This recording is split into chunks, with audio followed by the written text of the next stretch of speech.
안녕하세요. 중국어로 가는 한문의 저자 김동래입니다. 이번 강의는 389강이고요. 56강에서 배운 조정정자와 신규로 배우는 종모양이라는 글자에서 파생된 글자들을 배워보도록 하겠습니다. 조정정자는 우리가 56강에서 배웠었는데요. 어원은 계단을 오르는 사람. 이 글자는 원래 신분 상승을 의미하는 글자였는데요. 제가 외우기 쉽게 동령법으로 다시 설명을 그때 드렸었습니다. 가마를 타고 가는 사람으로 제가 그때 묘사를 했었는데요. 여기 그림에 보면 자, 요렇게 생긴 이렇게 생긴 글자가 여기에 앉아 있는 사람이다. 이렇게 외우자고 말씀드렸습니다. 그리고 여기에는 왼쪽에 있는 건 길게 끌다 인인데요. 가다 지자와 굉장히 유사하죠. 유사할 뿐만 아니라 뜻도 같습니다. 그래서 이게 합쳐서 조정정. 조정이라는 건 뭐다? 임금과 신하가 일하는 곳. 임금님은 높은 의자에 앉아 있죠. 신하들은 낮은 곳에 있고요. 그래서 보면 법정이나 뭐 우리가 조정할 때 법정도 가면 판사가 높은 곳에 앉아 있죠. 자, 그런 글자로 사용됩니다. 관련 글자를 배워보도록 하겠습니다. 첫 번째 글자는 집마당, 뜰정. 그리고 두 번째 글자는 꽤 아주 정입니다. 뜰. 자, 우리가 앞에 집이 있고 그 앞에 대문까지 가는 그 공간을 우리가 뜰이라고 합니다. 그리고 집마당 또는 뭐 정원 그렇게 말하죠. 그래서 보면 뜻을 나타내는 부분을 위해서 이렇게 집 엄자가 여기에 이렇게 들어갔습니다. 그래서 집 안에 있는 뭐다? 뜰을 얘기하는 거다. 음을 나타내는 부분은 조정정자가 그대로 정으로 들어왔습니다. 자, 그래서 우리가 가정이 평화롭다. 집을 얘기하는 거죠. 그 다음에 정원. 자, 이런 단어가 있고요. 아래쪽에 보면 꽤 아주 정. 우리가 뭔가를 잘한다고 그럴 때 다섯 손가락 중에서 엄지를 치켜 세우죠. 굿, 그러죠. 아주 잘한다. 꽤 아주 잘한다 하는 의미로 엄지손가락을 치켜 올리는데 거기에 착안하여 왼쪽에 이렇게 손숫자가 들어갔네요. 너 꽤 잘하는구나. 여기도 마찬가지로 음은 뭐다? 정이다. 정은 조정정자에서 왔다. 자, 그래서 여기서 우리가 뜰정, 꽤 아주 정을 배웠습니다. 자, 다음은 종모양. 앞에서 배운 적 없는데요. 신규로 배우도록 하겠습니다. 이 글자는 홀로 쓰이지 않고요. 대부분 이 모양은 종을 형상화한 모양으로서 다른 글자와 만나서 어떤 뜻을 갖게 된다. 그런 뜻입니다. 근데 이 글자를 보면 굉장히 어려워 보이는데요. 우리가 어디 절 같은 데 가거나 새해 맞이할 때 보신각 종을 때리거나 할 때 보면 종이 공중에 대롱대롱 떠 있죠. 땅바닥에 있다면 때려도 소리가 멀리 안 갑니다. 띵 하고 소리가 끝나는데 공중에 띄워놓고 때리면 띵 하고 소리가 멀리 길게 나죠.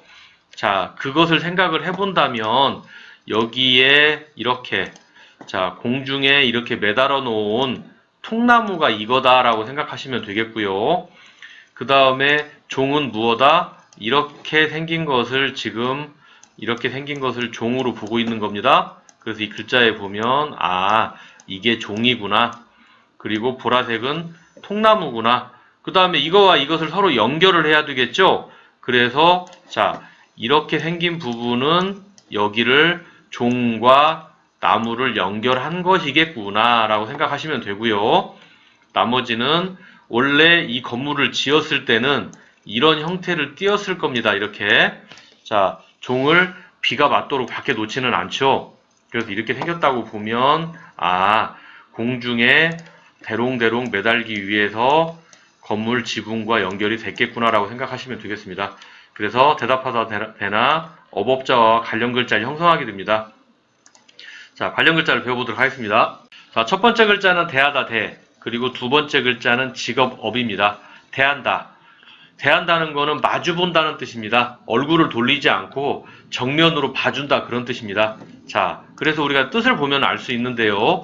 뜻을 보면 대답한다. 대답하려면 상대방을 쳐다보고 말을 하는 거죠.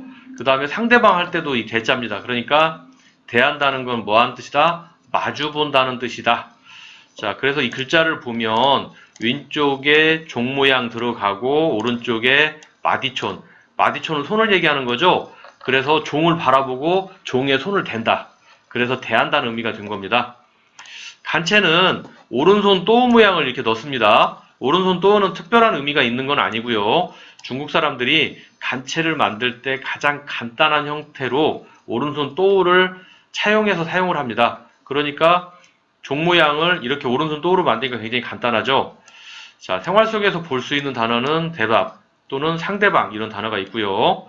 아래쪽에는 직업, 업, 직업이다. 자, 일단 업이라는 단어를 알아야 되는데요. 우리가 무슨 업보다 뭐 이런 말 하죠.